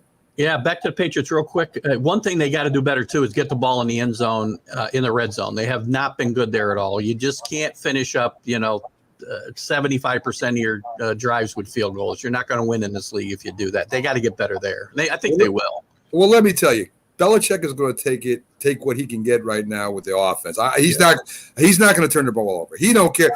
He'll kick 20 field goals in a game. He don't care. He's not going to put the Patriots in a position to lose the game if he can help it. And I know Belichick is all like Parcells, like that way. He's going to take the win. He's going to do whatever he can do to put good points on the board and depend on his defense until Mac Jones gets up to speed. I know that. There's no doubt in my mind about that. I don't disagree there. Turnovers are a death knell in the NFL, and that's been Mac Mac Jones has yet to turn the ball over, and Yep. that's been a key in these first 2 games. So It's too early to tell how good some of these teams are. New England, we just speculate because of all their off-season moves. New England beat a pretty weak New York Jet team, and they lost to a Miami Dolphin team that got obliterated by the Buffalo Bills. So it's kind of hard to get a handle. I think you need a few more games, and then you get a real feel of whether a team is gelling or not. And I think New England, even with their off-season acquisitions, it's a type of thing that might not yield immediate results, but as the season goes along, maybe everything falls into place for them. yeah, I agree. I told you, guys, in the beginning of the season, there'll be some speed bumps here, but by the end of the year, I think you're going to have a team nobody wants to play in the playoffs. Yeah, I mean, look to me, Miami. To me, I think people thought Miami's going to be a lot better than they were. We'll see when the season goes on. I know they got a good defense, they got a good coach, but I said this 100 times. I don't believe in Tua. Tua's out. I mean, I don't know. We'll see what happens. I hope he plays well. But I think I like their backup. Jacoby Brissett's a good player. Played well with the Patriots. Played well with the Colts. But yeah, he's not. He couldn't hold on to the Colts starting job. He didn't play well. He's okay. Not because of his play, though. I can tell you, he's okay. He's not taking you to a Super Bowl, but he's He's competent. Guys like him and Brian Hoyer are competent. Don't compare him to Brian Hoyer. Hoyer's a leader and carrying a clipboard. I like that. Hoyer leading carrying the clipboard. Brian Hoyer. Jack, did they have a stat? Who's carried more clipboards than any other quarterback? I'd love that stat. Brian Hoyer would be top 10. Yeah, we're going to start a pool right now. How many weeks in a row Jack's going to manage to get a Hoyer comment?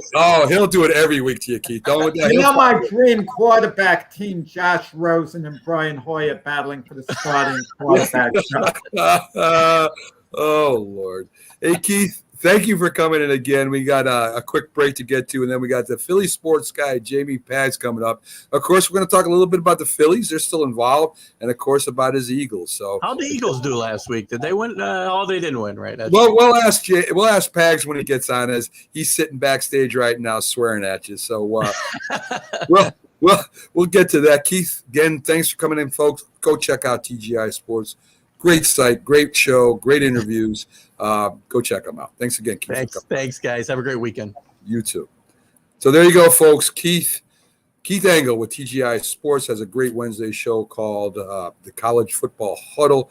Check that out when you get a shot, too. Next we got coming up, Jack, the Philly sports guy, Pags. Of course, he travels all around the country. He'll be in Dallas for the Philly-Dallas game. He'll be there for every Philadelphia Eagles game. The man is there all the time. After what he did to me last week, he can stay in Dallas and not travel back and root for the Cowboys. To say I'm ticked off at him is an understatement. Well, you'll be able to talk to him straight up about that in a couple of minutes, Jack.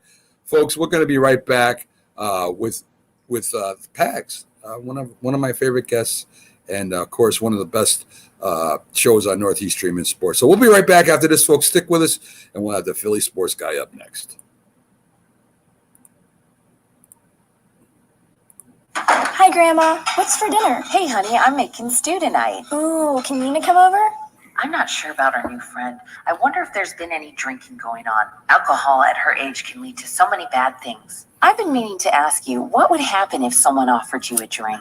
Grandma? This is hard. She's so young, but I know I need to talk to her about it now before someone tries to give her alcohol. If anyone ever does offer you a drink, I want you to say no. I have too much respect for my family, and I don't want to get in trouble. Okay. Really? I promise, Grandma. I love you too. Okay, how about tasting this stew and telling me what you think? Some children may try alcohol as young as 9 years old. It's not too early to talk about drinking. For tips on how to begin the conversation, visit underagedrinking.samhsa.gov. That's underagedrinking.samhsa.gov. This message brought to you by SAMHSA and this station.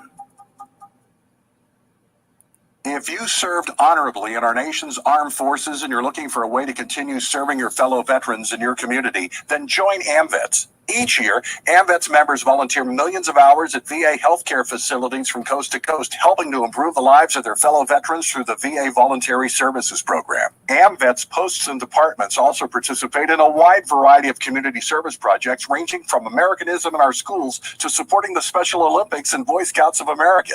If you no longer wear the uniform today, you can still serve through the AMVETS by joining today at amvets.org.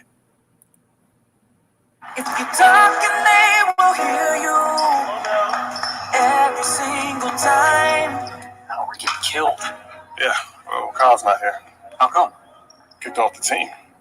Didn't Tim tell you? Kyle and some other kids got caught drinking beer in the park a couple of nights ago. Really? Yeah, zero tolerance. He's out for the season. Come on, it's a first offense, right? That we know of. But why should that matter? He knew not to drink. I've made it clear to Matt that's what we expect from him. What have you said to Tim? Nothing really. You know, a lot of kids try it at this age, so. Yeah, well, a lot of kids don't try it too. I'm not saying that Matt's gonna be this perfect kid, but if I don't tell him what we expect and why he shouldn't drink, how's he gonna know? You think kids that age really listen? They never admit it, Bill, but they hear more than you think. Talk. They hear you. For more information about talking with kids about underage drinking, visit underagedrinking.samhsa.gov. Try. I mean, you can see right now, without LeBron, Lakers are struggling. Let me tell you about a team I hate, all right? I know the Dallas Cowboys fan is here, so I had to make sure he knew how much I hate this team. I'm ready. I've often said that the people who run baseball, they try very hard to ruin it. I'm from Brooklyn. I don't have a problem saying it to his face. Oh, I'm from Brooklyn. Hey, get any.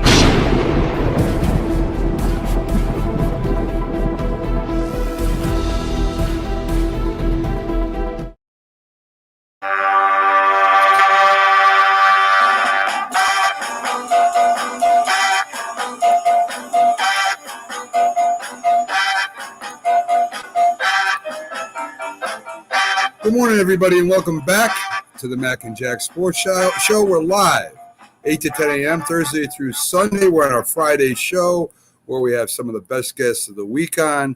We had Byron Williams in, we had Keith Anglin, and now, Jack, we bring up the Philly sports guy himself. Jack's microphone is on. He's ready to rock, and I know Pags is always ready to rock too. Well, I'm going to try. I'm a little ticked off at Pags. I just want to announce very quickly a late bulletin. The weights came in. They had to weigh in England, the big heavyweight fight. Anthony Joshua, 240. Alexander Usyk, 221 are their weights. Okay, well, good. Now we can move on. We can move on to Pags, who I'm very upset with, I'll be quite honest, because he made me look bad in front of my colleague, Jim Jeffcoat. I was picking the 49ers all week long, firm they were going to beat the Eagles. When I saw Pags in the parking lot, all dressed, psyched for the game, I changed my prediction. He made a believer out of me. Jim Jeffcoat reminded me again, that's why I never played the game, because I not only didn't have the physical talent, but I didn't have the mental capacity. According to Jeffcoat, I was fooled by a guy in a Halloween outfit. That's what Jeffcoat said to me. You made me look bad in front of my colleague. I was looking forward to the Eagles winning the game so I could stick it to Jeffcoat, and now I got to eat humble pie when I see him on Sunday. Well, when I see him on Sunday, I'm going to let him know exactly what I thought of that statement of somebody in a Halloween outfit. So, he might be a big guy, but they still come get tackled just the same way as all the other big guys. So. Yeah. I can't wait to see you try to hit that 6'6", 300-pound man. I can't wait to see that. Hey, I'm 6'1", 230. I can make it. Okay, all right. I can't wait for that. As Pags is alluding to, Jim will be joining him live from Dallas down at his party that he has down there, where he has a lot of famous people and guests that are associated with the Eagles, with the Cowboys. I mean, I'll tell you right now, Pags is very, very, how would I want to say it? He's an ambassador, right? He not only goes up there and makes fun of other teams, but he does talk to them and welcome them and all that stuff. So he does have a good way about him with the other teams when he goes to there. I've seen a lot of his interviews, and he's very good with his guests. So that should be very interesting to see. Let's talk about the Phillies first, though, because the MLB playoff things are going on here. Very important. The Phillies win last night, 12-6. Listen, they're 2 games out, and they're playing the Braves. The Braves are coming up. The Phillies have a chance here, Pags, at taking first in the division. I mean, what did you think that this was going to happen, that the Phillies would win the division? Not a biased opinion now. With the Braves and the Mets, who were favored. The Phillies were there, but everybody was picking the Braves. Some people were picking the Mets. Not too many people were picking the Phillies, and there they are at the end of the year. Well, once they got to 500 at the All-Star break, I thought that there was a chance that they could do it. The fact that they have not played well against poor teams still is their killer and their Achilles heel. And ultimately, they should be well ahead in this race. The fact that they're not is really concerning, and it has to do a lot with, so when you start to think about it, and how do you retool this team for next year? Because ultimately, even if they make the playoffs, becoming a real threat in the playoffs is still far away. I mean, they're not going to be able to compete against the Giants or the Dodgers, or even Milwaukee, who they seem to have had their number, will still pose a really strong threat. And I just don't expect that the Phillies, they need to win the division, because I think the wild card's just getting out of reach now. Yes. And the fact that they do play Atlanta here, of course, it's on the road, and then they end with the Marlins, who have been a really big thorn in the side of the Phillies and would love to play spoiler that entire weekend. So it wouldn't surprise me that the Phillies have the lead going into the final series and really struggle to keep it. What do you think the grade you give the Phillies this year, Pags? I mean, I think they've done better than people thought going in. They did go out and they did make some decent trades. They did go get some players, but even with that, I mean, I think the Phillies, even if they win the division, I think it's a win for Philadelphia. I really do. I mean, beating out the Braves, even with their injuries, beating out the Mets, who've played awful this year, but still, I don't think a lot of people had them finishing third. Well, I just want to cut in, Mac, on that. If the Phillies, they're not going to be the wild card. Forget it. That's out of range. That's all over. But they can win the division, and if they do win the division, their first round matchup is going to be Milwaukee, because the winner of the wild card game is going to play the winner of the Western Division winner, whether it's the Giants or Dodgers. So the Phillies are locked in with the Brewers immediately. And how would they do in a series like that, Pax? Can they advance or what? Out of all the matchups that they could possibly have gotten, the Brewers are the perfect matchup for them. So they seem to do well, especially in Milwaukee, where you're going to need to at least win one game. And ultimately, the Brewers just don't seem to play as well on the road as they do at home. So if everybody holds serve and we could take one from them, obviously it's only a 5-game series, I think that there would be a much better chance against them than anybody else. Yeah. That being said, to give them a grade, I give it like a B- C+, and it's really teetering on that edge. Making it to the playoffs would give the rookies on this team the playoff experience, which is really, that's what it's all worth. That's what the worth of that is just you get into playoff baseball. Every pitch is a lot more exciting, a lot more meaningful. You have to experience that. You can't just watch it. You have to be able to experience that. So to be able to be in the playoffs would be invaluable to this team, and I think that would help propel them for next year. Along the same lines, if they were to fall just a game short, which is what, as of right this second, I believe everybody is predicting, that it's going to take 86 wins to win the division, and that the Phillies are going to wind up at around 85. Because right now, there is a game floating out there that Atlanta's got to deal with. And it would happen at the end, the day after the season ends. They'd have to go to Colorado to play that one game. And they don't have to play it if the Phillies are a game and a half out. Right. But they do have to play it if they are within the half a game. And then ultimately, so they could go out there, Colorado, who has been great at home, could wind up playing spoiler, and then they would have to come play a 1-game series here. So it could still wind up to 163rd game here to be able to figure out who's going to win this division. Experience, Pags, if they beat Milwaukee, they're 1 series away from going to the World Series. And imagine they're playing the Giants in the championship series with Gabe Kapler, the storyline. That would kind of be a lot of fun. Fun for the media. I think that, it really would be a kick in the groin to get beat by Dave Kapler. I don't have a rooting interest. I could care less who would win because I think that the Dodgers are going to win the wild card. I don't think that Cincinnati, St. Louis, or the Padres could even, are going to be able to St. sniff Louis that. against either the Giants or the Dodgers in the wild card game. Whoever doesn't win the division, and it's 1 game. Anyone could beat anyone else in 1 game. So imagine St. Louis advances and Philadelphia beats Milwaukee, and it's conceivable they could wind up playing St. Louis. I doubt it, but it could happen. And you know what? And that's the funny thing about baseball. I mean, obviously, I think back in 2010 or was it 2011 when St. Louis, one bad pitch by Holiday went for a home run. That was the only run in the entire game. Both were complete games. So it was like one bad pitch decided the series. Of course, it was Game 5, and then St. Louis went on to win the World Series.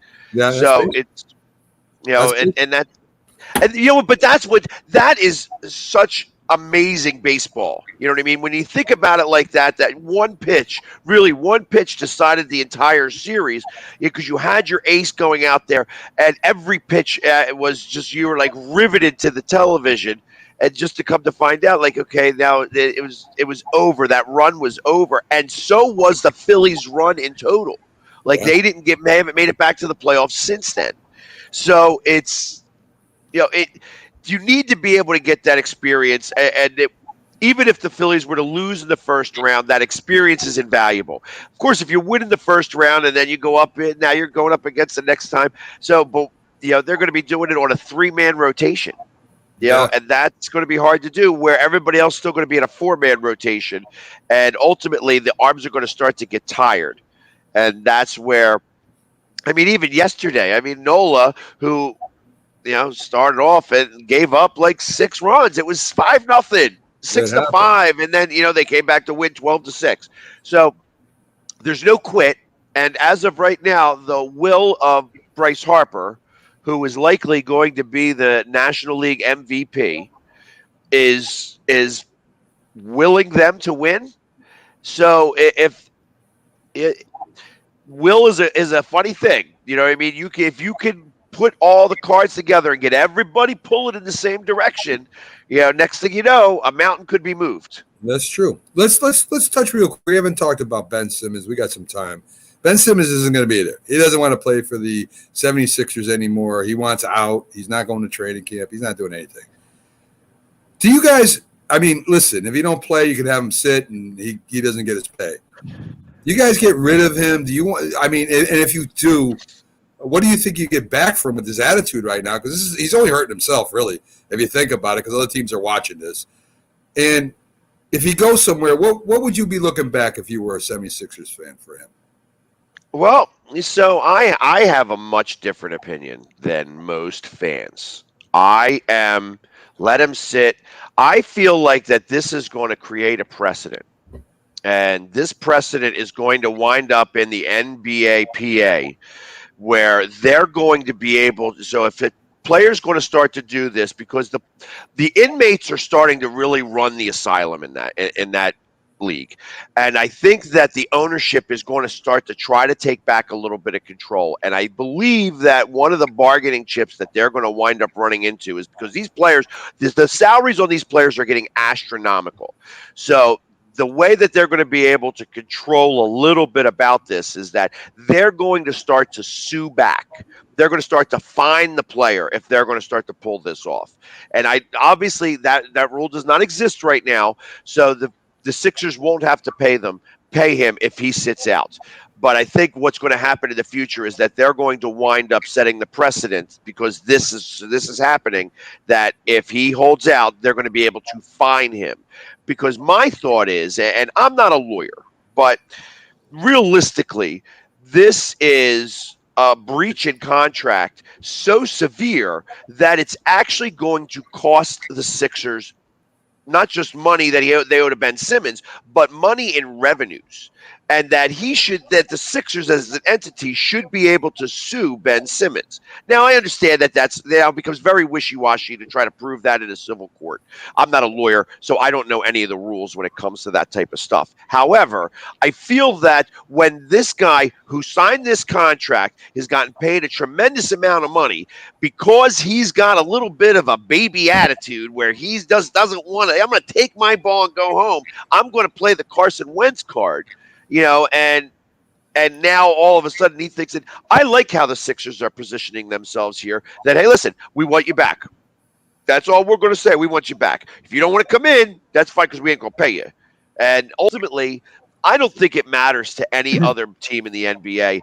If they're going to want a Ben Simmons, they're going to want Ben Simmons, and it's not going to matter. Ownership caves into the players in the NBA all the time. A report came out that the net ownership was looking to trade Kyrie Irving to the Sixers for Ben Simmons, but they ran it by Kevin Durant, and he put a stop to it. Kevin Durant put a stop to it. And listen, and the Nets fired their coach, Kenny Atkins, who's a better coach than Steve Nash, because the players were complaining. I mean, till ownership clamps down on these guys, takes a hardline stance, and if the players want to hold out, let them hold out. You don't get paid. Don't come back to work ever again if you don't want to. Either you come back, do what we want or not. But of course, ownership always caves. And look, James Harden came back to Houston. He wanted his money. He didn't come in the best of shape. He didn't cause trouble otherwise. But what are you supposed to do? A guy comes back, the team's not doing well. Then I would work with the guy a little bit to work out a deal. But if a guy just has a hissy fit and doesn't show up at camp, and I know Mac's going to say I'm hypocritical because of the Aaron Rodgers situation, but situations do differ. But in the case of Ben Simmons, hasn't he been pretty disrespected by the city of Philadelphia and the organization, that he maybe reached his breaking point, that he's justified in wanting out? Have you not? So obviously you didn't watch the games that the Sixers, when they were at home. I saw him play. I tell you, the fan base was behind Ben Simmons. Every time he went to the line, they were cheering him on. He got much more of a pass than I would say most players have. And the fact that because ultimately Glenn Rivers, because I'm not calling him Doc in this case, because I feel like half of this was caused by him himself, was Glenn said at the end was like, hey, this is some of this does have to fall onto Ben's shoulders. He needed to be a more mature and know how to play the game much differently in the fourth quarter, and some of this was caused by Ben. Ben got all up in arms about it and saying that Philadelphia wants him out of town. The truth of the matter is that we didn't even start to consider wanting him out of town until he started crying about it. Now, again, he's got his head into girls more than he does in basketball, and that's his problem. In the offseason, he shows up at Wimbledon with a date. That's his business. In the offseason, I'm not even concerned about that. I'm talking about during the season when he was at Instagram. See, this is a good lead-in for my new show that's going to be coming out. Okay, wait. Kevin Durant has Kyrie Irving's back, and I can't imagine why anyone would want to have Kyrie Irving's back. But that's another thing, the way Kyrie Irving acted towards the team, taking time off. But whatever, in a way, it's good he did. But Joel Embiid never really had Ben Simmons back. He would say stuff that would be kind of minimally complimentary because he had to say it.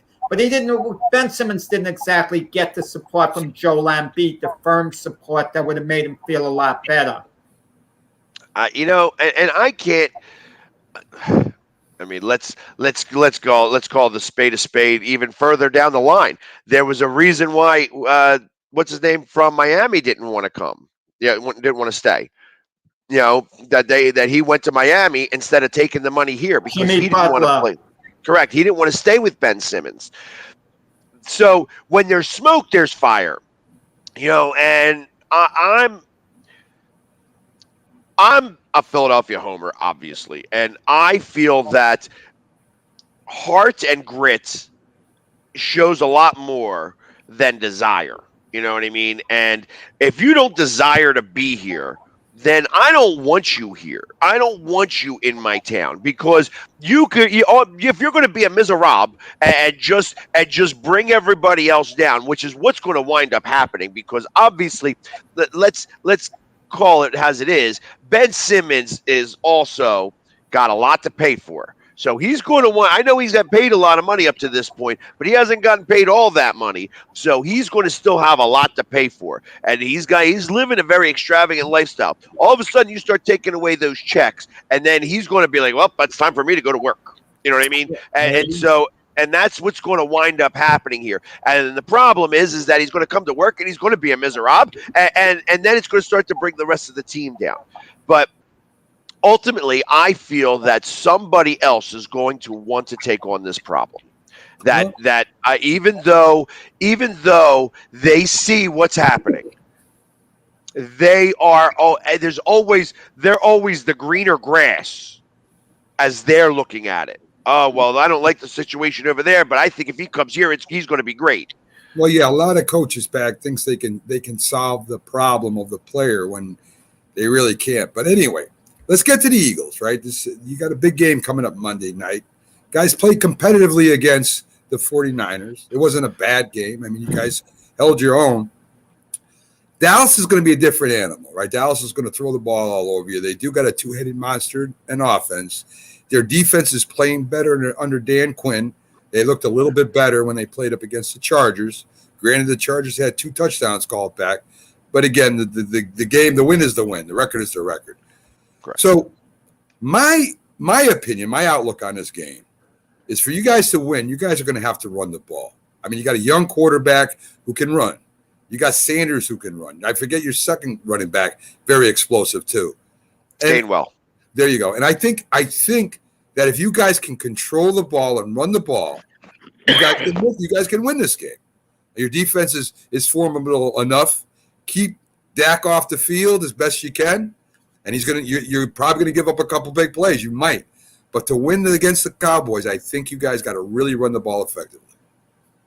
There are a couple of things that I think have been really a key in keeping, winning, of course, week 1, and then keeping it very close in week 2.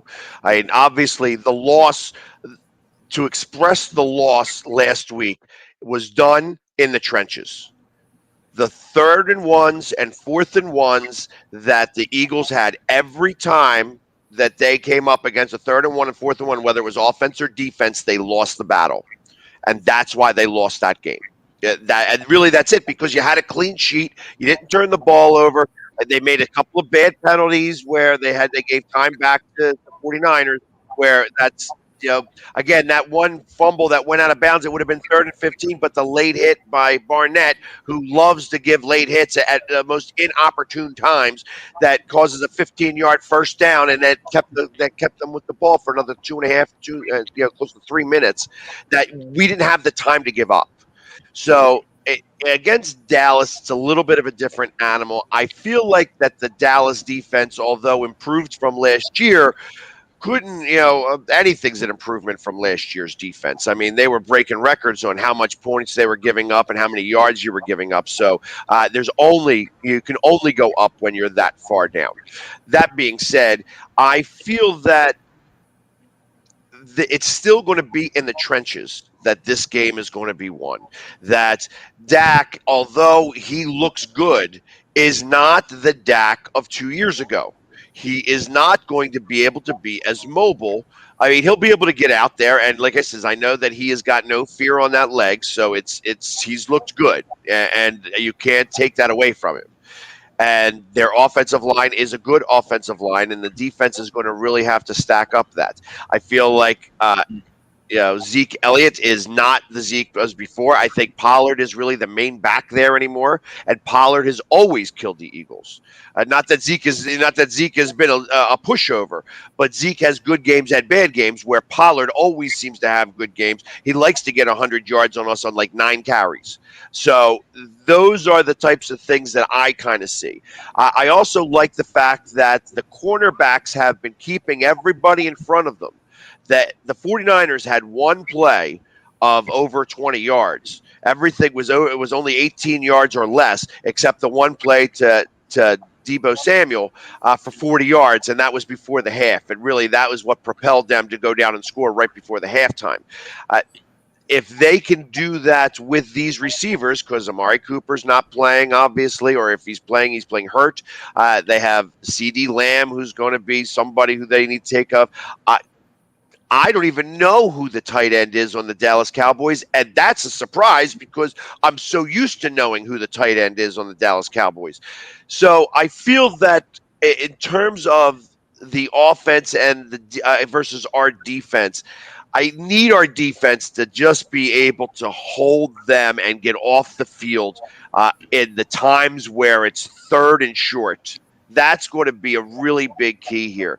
And if they are able to do that, they'll come away with the victory. If they're not, I feel this is going to be a shootout, and I'm not 100% certain that a shootout is going to be the best case scenario for the Eagles. No, not at all. If it's a big score package, you guys are losing. You guys are going to have to control. And unfortunately, I kind of feel the exact same way, that if I have this score as a 35-31, and I can't say who's going to have the 35, because I feel like it could go either way. That their defense is porous enough that we could take care of that. That we could get that many points. I also feel like that they are going to throw some wrinkles and some surprises that are going to catch the Eagles off guard and going to be able to move the ball. And it's going to be a matter of who puts the ball in the end zone during their drives. That's going to really. Well, this isn't the same Dallas team on offense. Their big 3 receivers. The only one that might be, who is going to be at full strength, the only one who might play is CeeDee Lamb. I'm not sure about Amari Cooper's status, whether he's going to play, whether he's going to play very little, whether he's going to be effective, because he's been injured as well. So you're right, between Pollard and Ezekiel Elliott, I mean, the key might be the Eagles just stopping the Cowboy running game, which includes Dak Prescott, who likes to run as well. Well, I mean, and you look at against the Chargers, they ran for 180 yards worth of offense between them. So, or like 180 yards plus, I think. So, I mean, because I know Pollard had over 100 yards and Zeke had 79 yards, and Pollard didn't even have the lion's share of the carries, which is common. I mean, so he's that change of pace. He's just so fast and has that quick. He can stop on the dime and change direction so quickly that it breaks the ankles of different linemen and of the backfield and the defensive backs and things like that. So you have to be able to, my thought is that you want to keep Singleton on him almost specifically and not have him, because he's going to be able to keep up there with the speed and such. And I would love to see some more blitzing. The blitzing has just not been happening yet. And Listen, I lived for 5 years without blitzes. You've got Dan Quinn taking over. He's going to try to get your defense back. Sorry. You got a new defensive coordinator. I'm talking about Dallas now. You got a new defensive coordinator also, and you got a young cornerback crew back there. And he's not going to put them out on the island. He's going to protect them, especially in the beginning of the year. You'll see the blitzes later on. Trust me. But they're not going to put the cornerbacks on the island, especially. Listen, Dallas doesn't only have Amari Cooper that's questionable, but Gallup is out. And Gallup is the most underrated receiver on the Dallas Cowboys. He makes unbelievable big plays for him. So you do have an advantage here. I still think you're going to have to control that clock, man. because I don't care. Even if they start throwing the ball at Zeke, and you still got CeeDee Lamb, and I imagine they got another good receiver behind him. Dallas Cowboys has probably more receivers than anybody in the damn league. So I think if you can run with Sanders, if Eagles make a commitment to running the ball, controlling the line of scrimmage, you guys got a good shot. And Hurst can't make mistakes. He's going to get well, pressure. and that's the thing. He's had 2 weeks of clean slates. Yeah. So, and that's a big deal. They cannot. I mean, Dallas has had 6 turnovers in the first 2 weeks. Yeah. And I am not as high up on the Chargers as the media is. I think that Herbert is a great quarterback. He's going to definitely make his bones, but he's a second-year quarterback, and he still hasn't seen everything yet. So I still feel that he's still in that learning curve. Although he's ahead of the curve, he's still in the learning curve, and that they're not as good as everybody touts them to be. So that being said, yeah, they're definitely a solid team, and the fact that Dallas only scored 20 points on them might be more attributive to the Chargers' defense in comparison to their offense, because they did score a lot of points the week before. I'm interested to see what is going to come here, because, of course, this is the only NFC East battle the Eagles have until Week 13. Yeah. So we're not even going to be seeing the rest of the NFC East until the last 6 weeks or 7 weeks of the season, because we have the bye week, Week 14, which is ridiculous. So it's like, obviously, we're not going to see them until the end of the season. So this game, even though it's the third week of the season and it's not a make or break game, has so much more ramifications for later in the year than most of the games that we're playing, within the first 6 to 8 weeks, that it's almost a must win for both of these teams. Well, I don't know about that, Pags, but the division games are the most important, of course, because I think at the end of the season, it's going to be anybody's division. I really believe that still. I still think Washington's in it. I think the Giants are in it, and I think Dallas and the Eagles. I think it's going to be clumped together at the end of the year, whatever the records are. So, Pags, we got to let you go. We're going to end the show here. You'll be there in Dallas Monday night. What day do you get in there, Pags? I get in there on Saturday afternoon, like Saturday early evening, their time, like around 6 o'clock. And I will be hanging around doing a thing. I'm taking a tour of AT&T Stadium on Sunday. So I'm going to bring a couple of stink bombs to leave in their locker room. Something that's going to have like an 18-hour window where you don't smell it for 18 hours, and then all of a sudden you can't get rid of the smell. So great. It'll be really interesting. A little bit of gamesmanship on my side that way. Any edge you can get, Pags. Okay, just remember, Dallas is Jeff Coates' town. Yeah, and trust me, I mean, not only is it going to be him, we're hoping that Byron can stop by if he's available. It's going to be True Blue, who is part of the NFC East show, and Sneaky G also lives in Dallas. So it's going to be a full house, and we're having it all on Texas Live. So if you happen to be watching and live in the area, come on down. It's open to all the NFC East. We want to have everybody show up. It's going to be a great time. That's a great thing, Pags. So you have a great day. Enjoy the games. Enjoy Monday night. We'll stay tuned and see what's going on over there, Pags. So you have all right, and maybe I'll still call in on Sunday just to give my pick and to let Jeff know, Jim know exactly how I feel, what we're going to take care of with their team. It sounds good. I'll send you the link, Pags. Have a great day. I appreciate it. Take care. So there you go, folks. Philly sports guy making his Friday appearance. Jack, real fast-moving show today. We're almost out of time. Listen, I hope the Yankees can put it together. I hope the Jets and Giants play better this week. And, hopefully New York gets a couple wins here. It'd be nice over the weekend. Yeah, well, the Yanks have their ace going today, Garrett Cole. So that's what he's there for, to win games like this. 100% with you. That's what he gets to pay the big bucks for, right? So, folks, have a great Friday night. We'll be back Saturday with a debate show. Dr. Paul Semendinger will be here. Brett Kell may stop in, our football expert. And me and Jack will kind of go at it and debate the hottest topics in sports. So you have a great Friday night, and we'll see you tomorrow, same time, 8 to 10 a.m. Have a great day, folks.